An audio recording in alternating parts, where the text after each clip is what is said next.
Municipal ఎన్నికల్లో ఓటమి భయం పట్టుకున్న కాంగ్రెస్ దాడులకు దిగుతుంది. ఇప్పటికే ఎన్నికల ప్రచారంలో కాంగ్రెస్ ప్రలోభాల పర్వం పరాకాష్ఠకు చేరింది. తమ ప్రలోభాలను బయటపెడుతున్నందుకు జర్నలిస్టులపై కూడా కాంగ్రెస్ దాడులకు దిగుతుంది.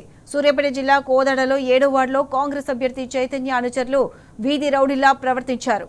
కోదాడ ఎమ్మెల్యే పద్మావతి ప్రచారానికి వచ్చిన జనానికి కాంగ్రెస్ నాయకులు మద్యం డబ్బులు పంపిణీ చేస్తుండగా జర్నలిస్టులు వీడియోలు చిత్రీకరించారు. ఈ క్రమంలో కాంగ్రెస్ గుండాలు వారిపై దాడికి దిగి సెల్ ఫోన్లు లాక్కొని వీడియోలు డిలీట్ చేశారు. ఈ ఘటనను నల్గొండ జిల్లా జర్నలిస్టు సంఘాలు ఖండించాయి.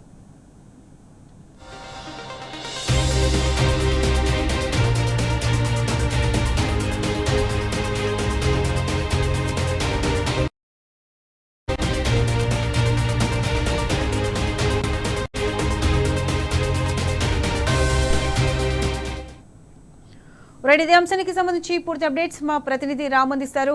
రాము, చెప్పండి, కాంగ్రెస్ కార్యకర్తలు జర్నలిస్టులపై కూడా దాడులకు తెగబడుతున్నారు. దీనికి సంబంధించి పూర్తి అప్డేట్స్ ఏంటి?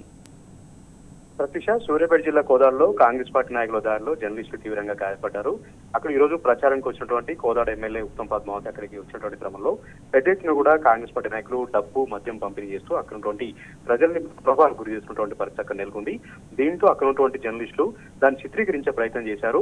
వెంటనే విచక్షణ కోల్పోయినటువంటి అక్కడ ఉన్నటువంటి కాంగ్రెస్ పార్టీ కార్యకర్తలు నాయకులందరూ కూడా పూర్తిగా మద్యం తాగి జర్నలిస్టుల పైన విచక్షణ రహితంగా దాడి చేయడం జరిగింది. దొరికిన వారిని దొరికినట్టుగా విచక్షణ రహితంగా దాడి చేయడంతో ముగ్గురు జర్నలిస్టులకు తీవ్రంగా గాయాలుకోవడం జరిగింది.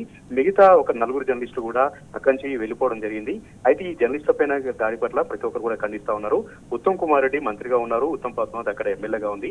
ఒక ఉన్నత స్థానంలో ఉండి జర్నలిస్టులను గౌరవించినటువంటి మంత్రి ఉన్న ఒకటే లేకున్న ఒకటి అంటూ కూడా పెద్ద ఎత్తున కూడా జర్నలిస్ట్ సంఘాలు ప్రస్తుతం కోదాడలో హైదరాబాద్ విజయవాడ జాతీయ రహదారిపై ధర్నా నిర్వహిస్తా ఉన్నారు. ఖచ్చితంగా ఉత్తమ్ కుమార్ రెడ్డి రావాలి, క్షమాపణ చెప్పాలి, మరొకసారి జర్నలిస్టుల పైన దాడి చేయకుండా జర్నలిస్టులను గౌరవించేలాగా ఉత్తమ్ కుమార్ రెడ్డి ఆయన భార్య వ్యవహరించాలంటూ కూడా పెద్ద ఎత్తున కూడా డిమాండ్ వ్యక్తమవుతూ అక్కడ ధర్నా కార్యక్రమం కూడా నిర్వహిస్తా ఉన్నారు.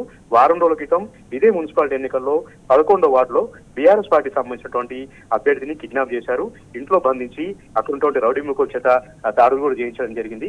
ఆ రోజు పెద్ద ఎత్తున 11వ వార్డు సంబంధించినటువంటి ప్రజలందరూ కూడా స్వచ్ఛందంగా బయటికి వచ్చి స్వచ్ఛందంగా వాళ్ళందరూ కూడా ధర్నా కార్యక్రమం నిర్వహించారు. వాళ్ళందరూ కూడా తమకు ఓటు హక్కు వినియోగించుకునే అవకాశం కల్పించాలి, అక్కడ జరిగినటువంటి ఏకగ్రీవాన్ని రద్దు చేయాలి, ఉత్తమ్ పద్మావతి రాజ్యాంగాన్ని కాలరాస్తూ చట్టాన్ని కాలరాస్తూ మంత్రిగా ఉన్నటువంటి ఉత్తమ్ కుమార్ రెడ్డి కూడా ప్రలోభాలకు గురి చేసి డబ్బు సంచులతో వచ్చి అక్కడ ఉన్నటువంటి బీఆర్ఎస్ పార్టీ అభ్యర్థిని బలవంతంగా కిడ్నాప్ చేయించి నామినేషన్ విత్డ్రా చేయించారు. ఈ రోజు ఏకంగా జర్నలిస్టులపై దాడి చేశారు. ప్రజాస్వామ్యం ఎడిపోతుంది, కోదాడలో ఏ విధంగా రాజ్యాంగం ఉంటుంది, ఉత్తమ్ కుమార్ రెడ్డి ఈ విధంగా ఎందుకు వ్యవహరిస్తున్నారంటూ కూడా సర్వత్రా కూడా విమర్శ వ్యక్తమవుతుంది. ఇదే కోదాడ నియోజకవర్గంలో ఒక దళిత యువకున్నైతే పోలీస్ కస్టోడియల్లో తీవ్రంగా కొట్టి చంపారు. అక్కడ ఉన్నటువంటి బీఆర్ఎస్ పార్టీ నాయకుల పేర్లు చెప్పాలి, అందులో బీఆర్ఎస్ పార్టీ నాయకుల పేర్లు ఇరికించేలాగా కొన్ని కేసులు ఇరికించేలాగా అతను అప్రూవర్గా మారమని పోలీసులు తీవ్రంగా కొట్టడంతో ఒక దళిత యువకుడు అక్కడ మరణించారు. దానిపై ఇప్పటి వరకు ఎలాంటి చర్యలు తీసుకోలేదు. ఒక ఎస్ఐని కానీ సిఐని కానీ ఇప్పుడు సస్పెండ్ చేయలేదు. దానిపైన ఉత్తమ్ కుమార్ లోనే వరుసగా రాజ్యాంగాన్ని కాలరాస్తూ తుంగలు దొక్కుతూ జర్నలిస్టులపై దాడి చేస్తా ఉన్నారు, బీఆర్ఎస్ పార్టీ అభ్యర్థులపై దాడి చేస్తా ఉన్నారు. ఎక్కడ బీఆర్ఎస్ పార్టీ నాయకులు కనపడితే వాళ్ళపైన భౌతిక దాడులు దిగుతా ఉన్నారు. రాజకీయంగా ఎదుర్కోలేకనే ఉత్తమ్ కుమార్ రెడ్డి ఈ విధంగా చేస్తున్నారు. అటు పక్కన హుజూర్నగర్ నియోజకవర్గంలో కోదాడ నియోజకవర్గంలో కూడా ఇదే రకంగా ఉత్తమ్ కుమార్ రెడ్డి దౌర్జన్యాలు పాల్పడుతూ దాడులు పాల్పడుతూ రాజ్యాంగాన్ని అపహాస్యం చేస్తున్నారంటూ కూడా తీవ్రంగా విమర్శలు వ్యక్తమవుతున్నాయి. ఈ రోజు జర్నలిస్టులపై దాడి చేసినటువంటి నాయకుడిని వెంటనే అరెస్ట్ చేయాలి, ఉత్తమ్ పద్మావతి క్షమాపణ చెప్పాలి, మరొకసారి జర్నలిస్టులపైన ఇలాంటి దాడులు జరగకుండా చర్యలు తీసుకోవాలంటూ కూడా జర్నలిస్ట్ సంఘాలు అయితే డిమాండ్ చేస్తా ఉన్నాయి. కోదాడలో పెద్ద ఎత్తున ధర్నా కార్యక్రమం నిర్వహిస్తా ఉన్నారు. Pratyusha. Right Ramu, thanks for the updates.